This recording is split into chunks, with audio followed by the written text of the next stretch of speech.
بعد تلقيها من تامر حسني المغربية بسمة بوسيل بشكل رسمي تعود للغناء وفرحة جمهورها. فاجأت المغربية بسمة بوسيل جمهورها من خلال مقطع فيديو من الأغنية الجديدة على صفحتها بإنستغرام. مين اللي بيختار مرسوم ومكتوب بالعالي المسار؟ هلأ أنا عرفت. بسمة بوسيل نشرت مقطع الفيديو للأغنية بدون ترك أي تعليق، لكن جمهورها من خلال الأغنية تأكد من عودتها للغناء وللساحة الفنية. جمهور بسمة بوسيل الذي طالما انتظر عودتها طويلا. مستنياك تعبتني للأشواق، مستنياك وانا دايبة يا عيني. وتأتي هذه الأغنية بعدما فاجأت الفنانة المغربية بسمة بوسيل قبل يومين جمهورها بتواجدها داخل الاستوديو في تلميح إلى عودتها للغناء الذي تركته بأمر من طليقها الفنان المصري تامر حسني عام 2012. ابتدى من يوم ما شفتك. وظهرت بسمة بوسيل في الفيديو الذي نشرته على انستغرام وهي داخل استوديو برفقة المنتج الموسيقي ومهندس الصوت المصري مصطفى رؤوف، حيث ظهرت بسمة بوسيل مرتدية سماعة الأذن وإلى جانبها مهندس الصوت، بينما شكرته على اليوم الجميل وقالت: عيد ميلاد سعيد مصطفى، شكرا جزيلا على اليوم. مصطفى happy birthday to مصطفى بسومة. thank you so much for today حبيبي مصطفى happy birthday to مصطفى بسومة. thank you so much for today حبيبي.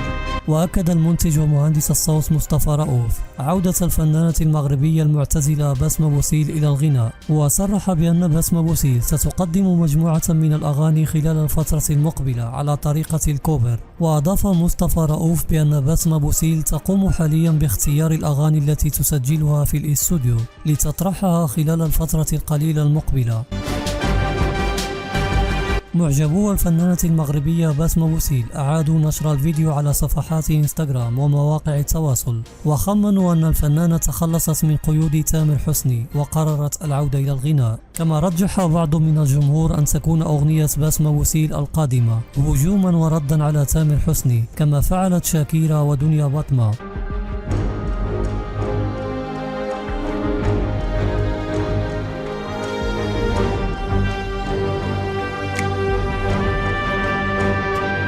المنتج والموزع مصطفى رؤوف نشر الفيديو عبر صفحته على انستغرام وعلق قائلا: أفضل مفاجأتنا اليوم في عيد ميلادي، شكرا بسومة. ونشر مهندس الصوت مصطفى رؤوف مقطع الأغنية الجديدة على صفحته بانستغرام وكتب عليه: عملي مع صاحبة الصوت الملائكي. بسمة بوسيل نجمة برنامج ستار أكاديمي كانت قد ذكرت خلال لقاء تلفزيوني سابق أن قرار اعتزالها الغناء وابتعادها عن الفن كان بمحض إرادتها الخالص وبالاتفاق مع زوجها تامر حسني، ولم يكن قرارا نابعا من تامر حسني وحده. وقالت: اتفقت مع تامر أنني سأعتزل الفن قبل الزواج حتى تكون اهتماماتي مركزة في المنزل وتربية الأبناء، وتامر معيشني كملكة. المغربية بسمة بوسيل بعد طلاقها من تامر حسني يبدو أنها قررت المضي للأمام وبدء حياة جديدة والانشغال بالفن وبأطفالها، وتؤكد ذلك من خلال منشوراتها على مواقع التواصل الاجتماعي، حيث نشرت بسمة بوسيل مقاطع فيديو رفقة أطفالها وهم يقومون برياضة التسلق، وكتبت قائلة: لقد حققت حلمهم.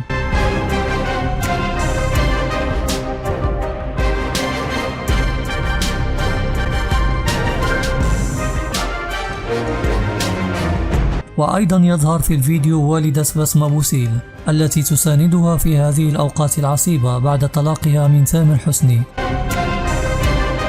وفي سياق آخر تليق بسمة بوسيل الفنان المصري تامر حسني منشغل في التحضيرات لفيلمه الجديد تاج، حيث نشر على صفحته بإنستغرام مقطع دعائي جديد لفيلم تاج، وكتب تامر على مقطع الفيديو الإعلان التسويقي الرسمي لفيلم تاج: استعنا على الشقاء بالله، يا رب يعجبكم.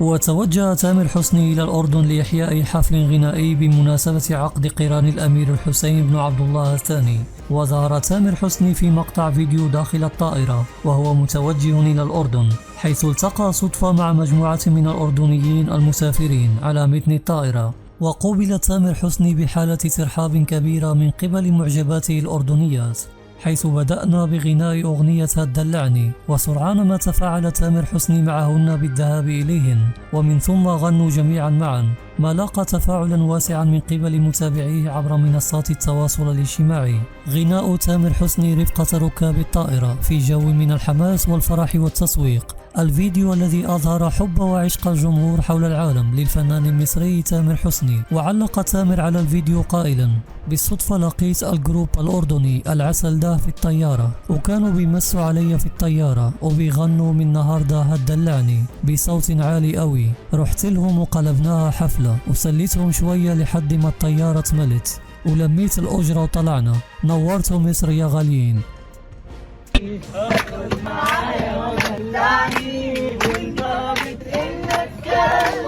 هتكلم وانا هسمعني، ومن النهارده هدلعني. شكرا. ومن النهارده هدلعني، معايا ودلعني، وانت بتقل اتكلم. هتكلم وانا هسمعني، ومن النهارده هدلعني. شكرا. ومن النهارده هدلعني، معايا ودلعني، وانت بتقل اتكلم. هتكلم وانا هسمعني، ومن النهارده هدلعني. شكرا.